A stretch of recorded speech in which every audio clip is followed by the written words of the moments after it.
Hi, I'm Mitch Gallagher from Sweetwater, and today I'm coming to you from my home studio, and I have been checking out the latest channel strip from SSL, the 4000G. Now, the 4K or the 4000 console is legendary, of course. So many mix engineers have used it through the decades for so many classic recordings, and there were several different variations on the EQ or the channel strip that was found in that particular series of consoles.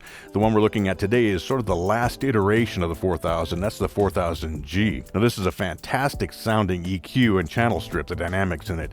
It's a smooth, refined, very musical sounding EQ and dynamics section. And SSL has applied all of their state-of-the-art technology to model that exactly. They've gone down to the component level and recreated it all in a plugin. Now, as with all of SSL's channel strip plugins, it maps perfectly to the UC1 controller. I love working this way. You can really get hands-on. You get the feel of working on a real SSL console. So let's take a quick tour of the channel strip. We'll listen to a couple of things here, and then we're going to compare it against the SSL 4000B, the SSL 4000E, and the SSL 4000G, of course. And we'll look at some of the differences among those three different plugins from SSL. So this is our SSL 4000G channel strip right here. I've actually got it on a drum channel here in Pro Tools.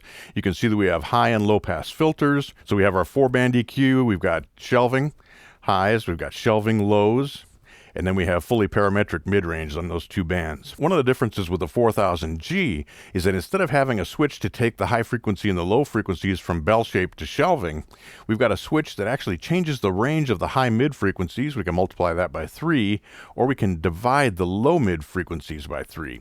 So we're affecting that frequency range and letting us get really extreme with those. Another feature of the 4000G plugin is that we can switch to the black EQ curve. Now that's actually the EQ curve from the E-series console, and we'll be talking again a little bit more about that later. The big difference is that in the E, we had a constant Q. So as you turned up or turned down as you boosted or cut a particular frequency band, the bandwidth stayed the same. Now with the 4000G, it was different. It's a variable Q. This means that the bandwidth changes proportionally as you boost or cut. And that's part of what provides that smoother sort of response as we're cranking up and turning down or boosting again and cutting those particular frequency bands. Over here on the right of the plugin, we have our dynamics section. We've got the compressor, the very familiar SSL style compressor. We have the fast operation, fast attack on that. We've got a ratio, release, threshold, meters for that. Down here at the bottom, we have the expander or the gate. And again, we've got range, threshold, release. We can switch from expander to gate. And again, we can set that for fast or slower operation. A unique feature here in the plugin is that we can actually change the routing of the different sections of the plugin. So we can have EQ first, then filters, then dynamics, or we could shift the filters before the EQ. We could shift the dynamics before the EQ, and so on. So we have quite a bit of flexibility for configuring this exactly the way we want it. In the center, we have some unique features that can really add to the tonal possibilities that are available in the 4000G. The first of those is the preamp. We can actually engage preamp gain here and add saturation to our signal. And on top of that, we can also affect the impedance of that preamp. And so you can change the shape of that saturation. We've got an input trim, we've got polarity invert, we've got stereo width. As you'll see, that's very powerful. We've got pan for the channel, solo, mute or cut. We've got our fader for the channel. We can clear or safe the solo. And we can also listen to the side chain.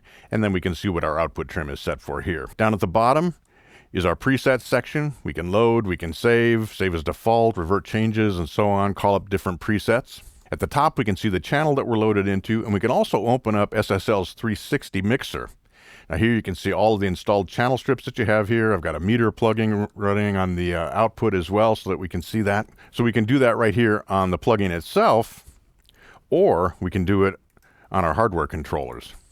Nice option to have. Now the hardware controller does duplicate everything that we've got here. We've got our filters at the top, we've got our EQ section, we've got our selection of channels here, so we can scroll through those. We'll go back to our drums, we've got our fader, we've got our bus compressor if we're using one on the master output, and then we've got our dynamics section for the channel. I've gone ahead and set up a quick mix here. I've got drums, I've got bass, I've got electric piano, and I've got guitar, and this is a mock-up of a song that I'm working on for my next album release with my band. So we'll take a quick listen with the channel strip engaged, and then we'll bypass all the channel strips as well. I'm going to go ahead and switch this over to another screen configuration. You can see the 4 of them that I've got on my guitar, my electric piano, my bass, and my drums. Using the control surfaces, I can instantly switch among those from the UF8. I can control everything from the center with the UF1, and the UC1 gives me instant access to whichever of the plugins I currently have active. So I'll go ahead and play a little bit of this, and we will bypass and engage the 4 channel strips.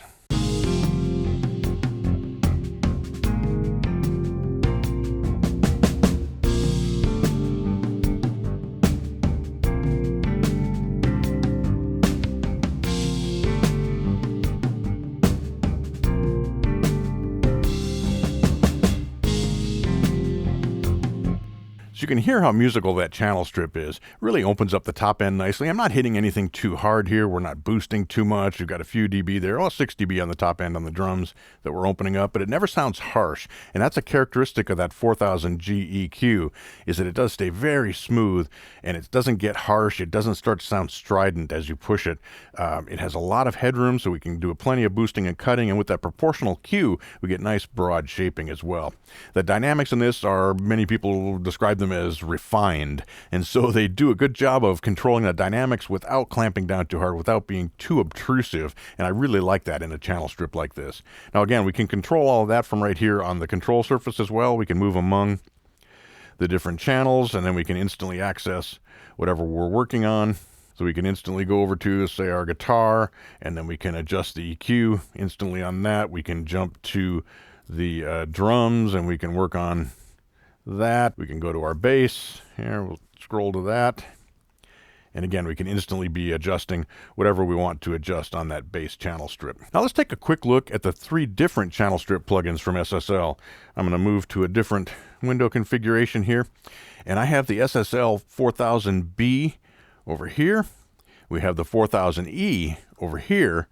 And we have the 4000G over here. I've set up 3 different aux ends here in Pro Tools, fed the drum signal out of here. We're going to bypass the processing that was on that channel, and now we have the exact same signal feeding through all 3 of these plugins. When we open that up, and we can move among them by just hitting the solo button on the control surface here, my UF8 control surface.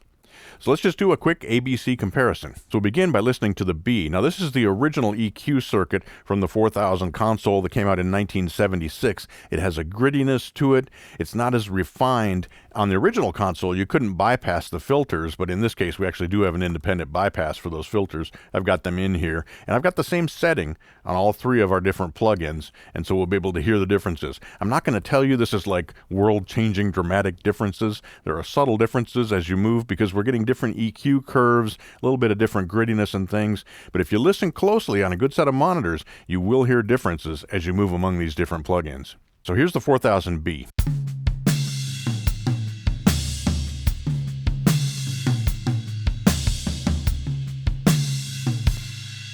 Now, if we change our solo, we can go through the 4000E. The 4000E came out in 1979, and it's a different EQ curve. There's actually 18 dB of boost and cut here. It does have that constant Q, so as you boost and cut, the Q or the bandwidth is not changing on each of the bands.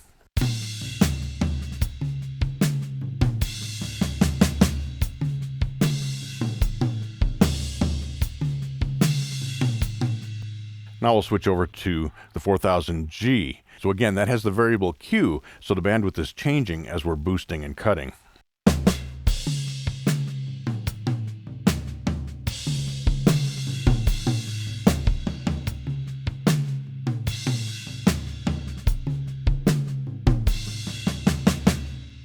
Now we do have the width control on all 3 of these plugins, and it can have a pretty dramatic effect on a stereo signal like this drum track.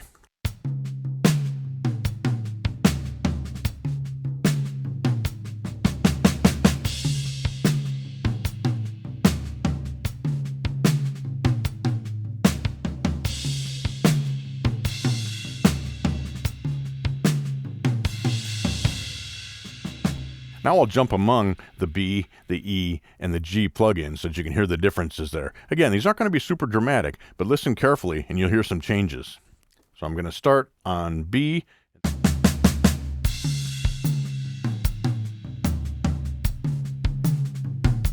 This is E and G. E, B, G,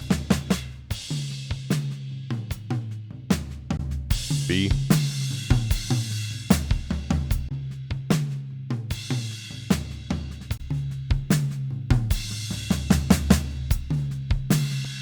I'm hearing the biggest differences in the bottom end, in particular when you go from the G to the B. There's a thump that changes, the character of that changes. When you go to the E, it's a little bit different tonality, that a little bit more aggressive top end of that, a little bit more punch in the mid-range. So I'm going to switch among those three again. I'll just go B, E, and G. So again, you can hear some of those differences.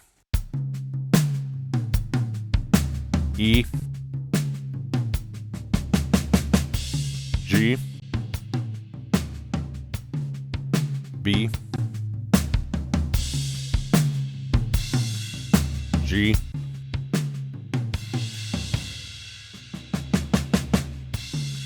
E,